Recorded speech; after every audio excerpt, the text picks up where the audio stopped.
Hello viewers, আজ আমি তোমাদের কেপি কনস্টেবলের 8 নম্বর মক টেস্ট শুরু করছি। আজকের কোশ্চেনগুলো বিগত কয়েক বছর ধরে বিভিন্ন এক্সামে এসেছে। আজ সে সমস্ত কোশ্চেনগুলোকে নিয়ে আলোচনা করব। তাহলে চলো শুরু করা যাক আজকের প্রথম কোশ্চেন। আজকের প্রথম কোশ্চেন, গৌতম বুদ্ধ কোথায় নির্মাণ লাভ করেন? গৌতম বুদ্ধ কোথায় নির্মাণ লাভ করেন?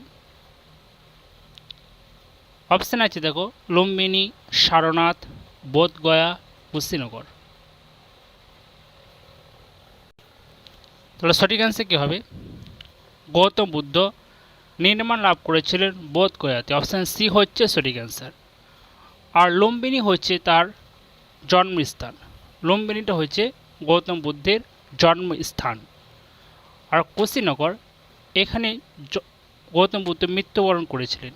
মহাপরিনির্মাণ করেছিল কুশীনগরে। মহাপরিনির্মাণ। গৌতম বুদ্ধের দেহত্যাগের ঘটনাকে বলা হচ্ছে মহাপরিনির্মাণ। এটি হয়েছিল কুশীনগরে।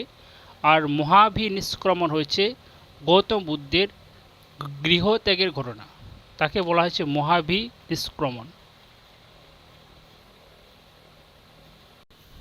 নেক্সট কোশ্চেন, মোহিনী অট্টম কোন রাজ্যের লোকনৃত্য? মোহিনী অট্টম।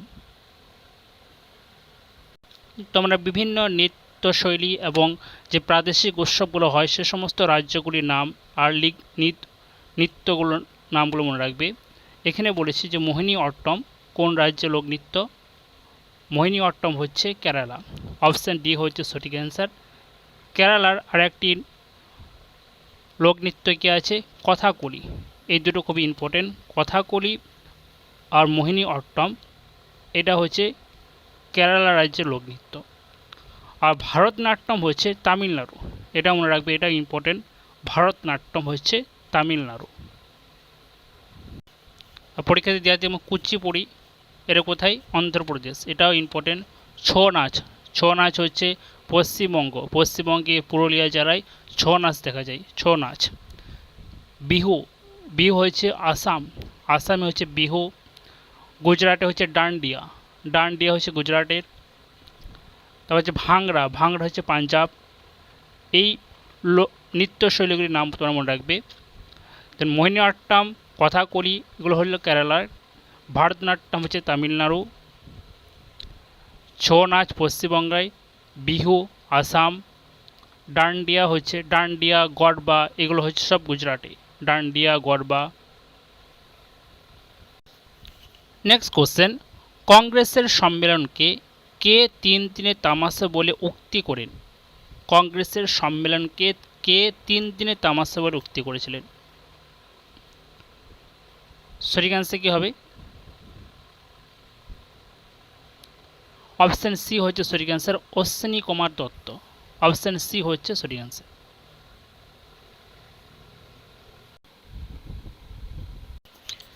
নেক্সট কোশ্চেন, কোন নিষ্ক্রিয় গ্যাস বায়ুতে মোটেও পাওয়া যায় না? কোন নিষ্ক্রিয় গ্যাস বায়ুতে মোটেও পাওয়া যায় না? তা আমরা জানি 6টি নিষ্ক্রিয় গ্যাস আছে, মৌল আছে। হিলিয়াম, নিয়ন, আর্গন, ক্রিপ্টন, জ্যানন, রেডন। এগুলো রাসায়নিকভাবে অংশগ্রহণ করে না, তাই এতে নিষ্ক্রিয় মৌল বলা হয়। আর রেডন ছাড়া বাকি নিষ্ক্রিয় মৌলগুলোকে অল্প পরিমাণ বায়ুতে পাওয়া যায় বলে এদেরকে বিরল গ্যাস বলা হয়। তাহলে নিষ্ক্রিয় মৌলগুলোর মধ্যে রেডন একেবারে বায়ুতে পাওয়া যায় না। তাহলে অপশান ডি হচ্ছে সঠিক অ্যান্সার। এই রেডন হচ্ছে তেজস্ক্রিয় মৌল। নিষ্ক্রিয় মৌলগুলির মধ্যে শুধুমাত্র রেডন হচ্ছে তেজস্ক্রিয় মৌল। তার নিষ্ক্রিয় মৌলের সংখ্যা হচ্ছে 6টি। হিলিয়াম, নিয়ন, আর্গন, ক্রিপ্টন, জ্যানন ও রেডন। এই 6টির মধ্যে শুধুমাত্র রেডন হচ্ছে তেজস্ক্রিয় মৌল। এই মৌলগুলি পর্যায় সারণীর 0 শ্রেণীতে বা 18 শ্রেণীতে অবস্থিত। 0 শ্রেণী বা 18 শ্রেণীতে অবস্থান করে পর্যায় সারণীর।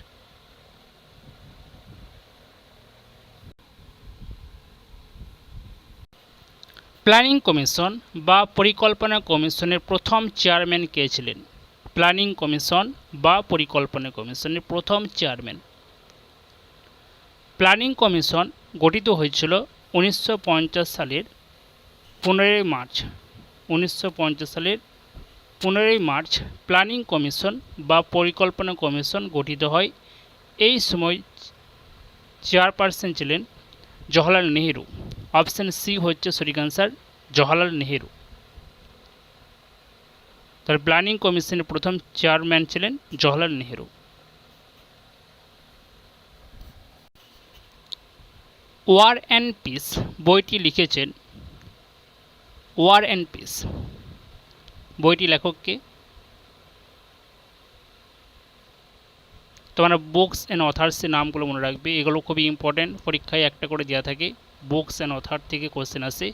তো ওয়ার অ্যান্ড পিস বইটি লিখেছেন লিউ টলস্টয়। অপশান এ হচ্ছে সঠিক অ্যান্সার, লিউ টলস্টয়।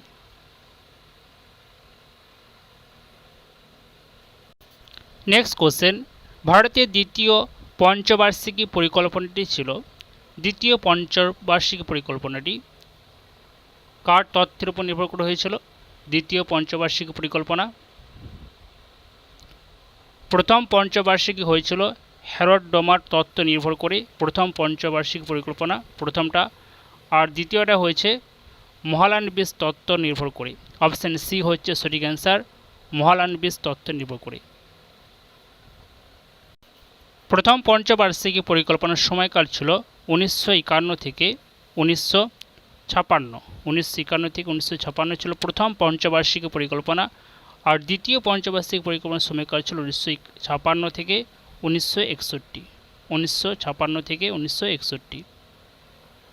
আর তৃতীয় পঞ্চবার্ষিকী পরিকল্পনাতে সবুজ বিপ্লব ঘটেছিল 1966 সালে। এটা মনে রাখবে, তৃতীয় পঞ্চবার্ষিকী পরিকল্পনাতে সবুজ বিপ্লব হয়েছিল 1966 সালে।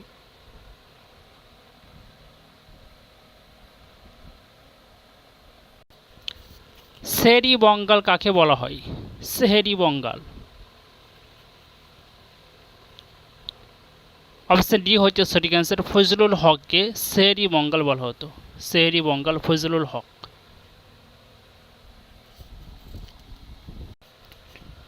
অরুন্ধতী রায় নিচের কোন আন্তর্জাতিক পুরস্কার প্রাপ্ত? অরুন্ধতী রায় কোন পুরস্কার পেয়েছিলেন? আন্তর্জাতিক পুরস্কার। ম্যান বুকার পুরস্কার পেয়েছিলেন। অপশন ডি হচ্ছে সঠিক অ্যান্সার, 1997 সালে। 1997 সালে কোন নোবেলের জন্য? The god of small things. The god of small things এই নোবেলের জন্য তিনি 1997 সালে ম্যান বুকার পুরস্কার পেয়েছিলেন। The god of small things, এর মনে রাখবে।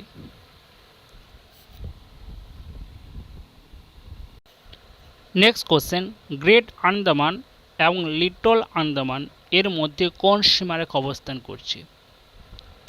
গ্রেট আন্দামান এবং লিটল আন্দামান।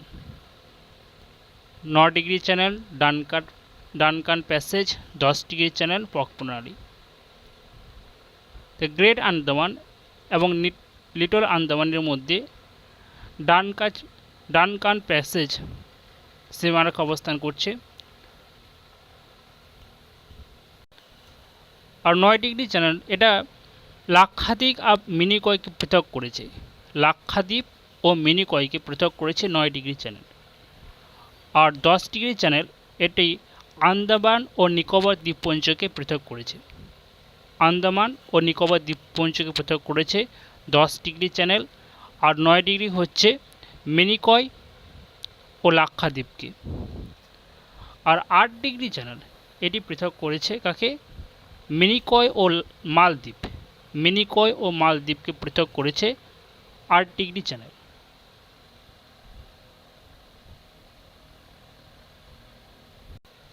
ভারতীয় সংবিধানের কোন ধারায় একটি সম্মতি ভিত্তিক সিভিল কোড প্রণয়নের কথা বলা হয়েছে? ভারতীয় সংবিধানের কোন ধারায় একটি সম্মতি ভিত্তিক সিভিল কোড প্রণয়নের কথা বলা হয়েছে? আর্টিকেল 44। অপশন ডি হচ্ছে সঠিক অ্যান্সার, 44 নম্বর ধারা।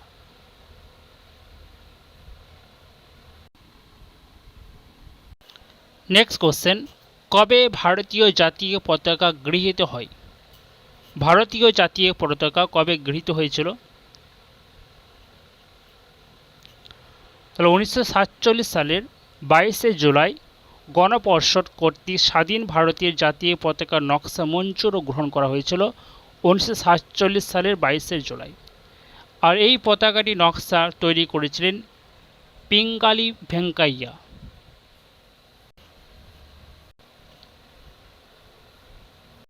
তাহলে ভারতীয় জাতীয় পতাকা নকশা তৈরি করেছিলেন পিঙ্গালি ভেঙ্কাইয়া। তিনি একজন অন্ধ্রপ্রদেশের বাসিন্দা ছিলেন। পরবর্তীকালে 1950 সালে 24শে জানুয়ারি ভারতীয় জাতীয় সঙ্গীত গৃহীত হয়। এটা মনে রাখবে, 1950 সালে 24শে জানুয়ারি ভারতীয় জাতীয় সঙ্গীত গৃহীত হয়েছিল।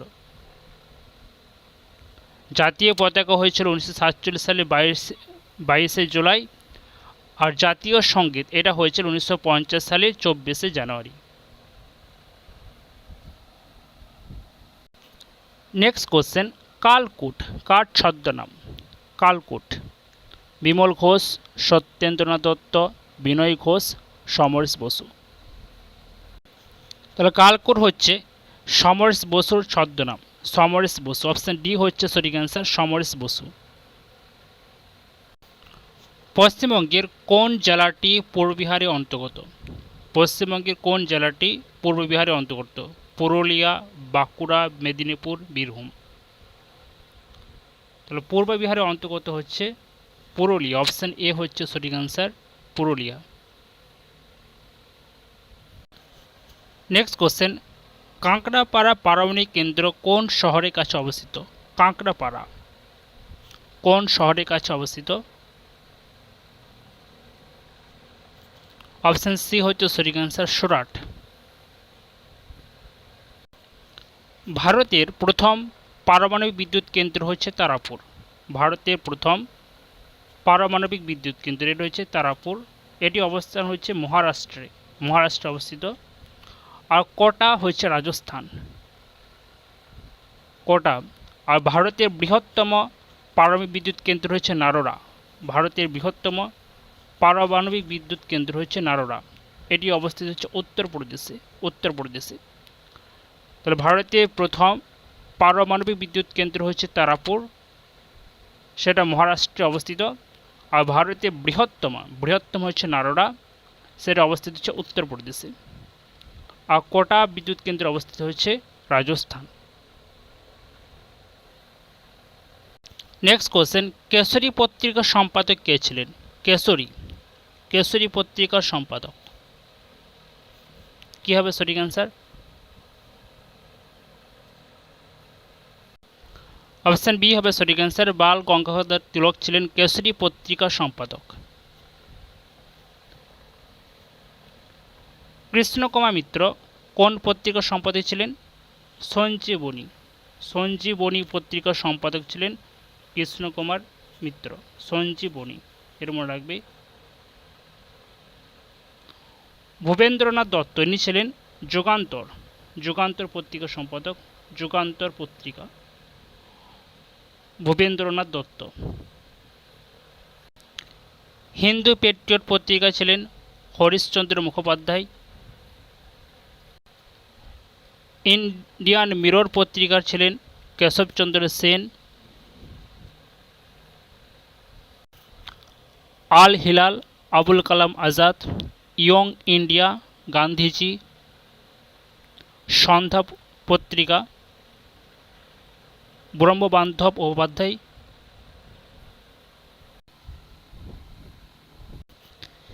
একাডেমিক অ্যাসোসিয়েশনের প্রতিষ্ঠাতা কি? Academic association William Jones, Derozio, Raja Rammohan Roy, David Hare. Academic association এর প্রতিষ্ঠাতা ছিলেন ডিরোজিও ছিলেন ইয়ং বেঙ্গল দলের প্রতিষ্ঠাতা। এটা মনে রাখবে, ইয়ং বেঙ্গল। তিনি 1828 সালে একাডেমিক অ্যাসোসিয়েশন প্রতিষ্ঠা করেছিলেন।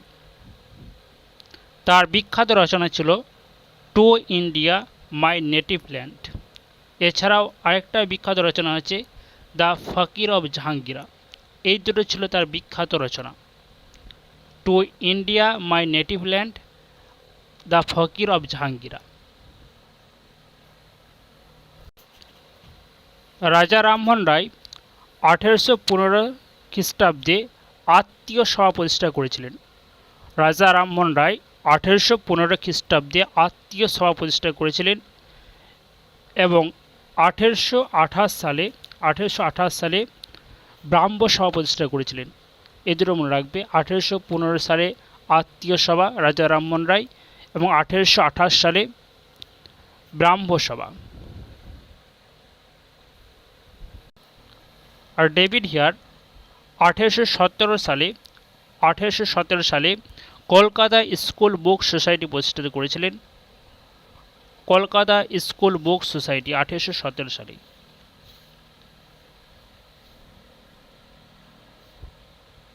এছাড়াও তিনি হিন্দু কলেজ প্রতিষ্ঠিত করেছিলেন 1817 সালে, হিন্দু কলেজ।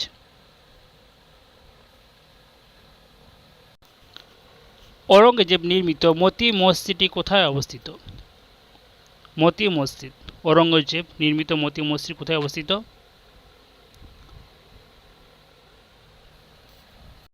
সঠিক আনসার কি হবে? ঔরঙ্গজেব মতি মসজিদ নির্মাণ করেছিলেন লাল কেল্লায়। যদি এখানে অপশান আছে দিল্লি, তাহলে অপশান সি হবে সঠিক আনসার, দিল্লিতে। তো মতি মসজিদ নির্মাণ করেছিলেন লাল কেল্লায়। আর লাহোরে তিনি বাদশাহী মসজিদ নির্মাণ করেছিলেন, বাদশাহী মসজিদ। ঔরঙ্গজেবের সময় সৎনামী বিদ্রোহ হয়েছিল। এটা খুব ইম্পর্টেন্ট, পরীক্ষা দিয়ে থাকি যে সৎনামী বিদ্রোহ কোন মুঘল সম্রাটের আমলে হয়েছিল। সেটা হয়েছিল ঔরঙ্গজেব।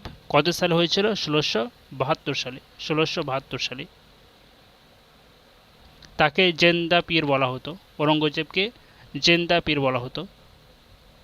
তার মৃত্যু হয়েছিল 1707 সালে, 1707। এবং তার সমাধিস্থল আছে ঔরঙ্গাবাদে, তার সমাধিস্থল আছে ঔরঙ্গাবাদে। সম্প্রতি হামার বেটি হামার ম্যান গেম লঞ্চ করলো কোন রাজ্য? হামার বেটি হামার ম্যান গেম লঞ্চ করলো ছত্তিশগড়। অপশন সি হচ্ছে সঠিক অ্যান্সার, ছত্তিশগড়।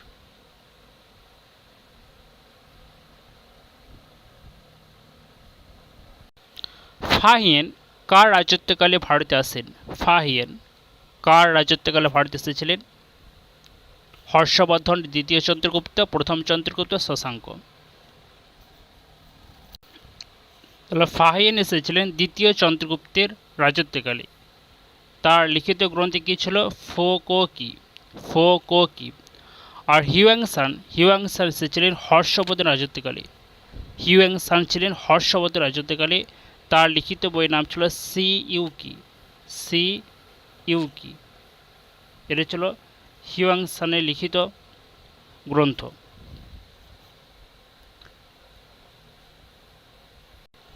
হর্ষবর্ধন সংস্কৃতিতে 3টি নাটক রচনা করেছিলেন, নাগানন্দ, রত্নাবলী ও প্রিয়দর্শিকা। এবং তার সভাকবির নাম ছিল বাণভট্ট। বাণভট্ট রচনা ছিল কাদম্বরী ও হর্ষচরিত। বাণভট্টের রচনা ছিল কাদম্বরী ও হর্ষচরিত। নেক্সট কোশ্চেন, ঘূর্ণায়মান পরিকল্পনার সময়কাল, রোলিং প্লেন, এর সময়কালটা ছিল কত?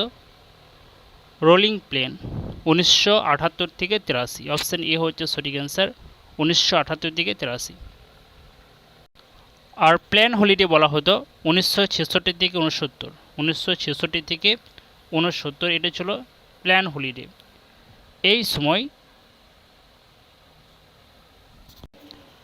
3টি যুদ্ধ হয়েছিল। তাহলে রোলিং প্লেন হচ্ছে, সেটা হচ্ছে 1978 থেকে 83। আর প্ল্যান হলিডে হয়েছে 1966 থেকে 69।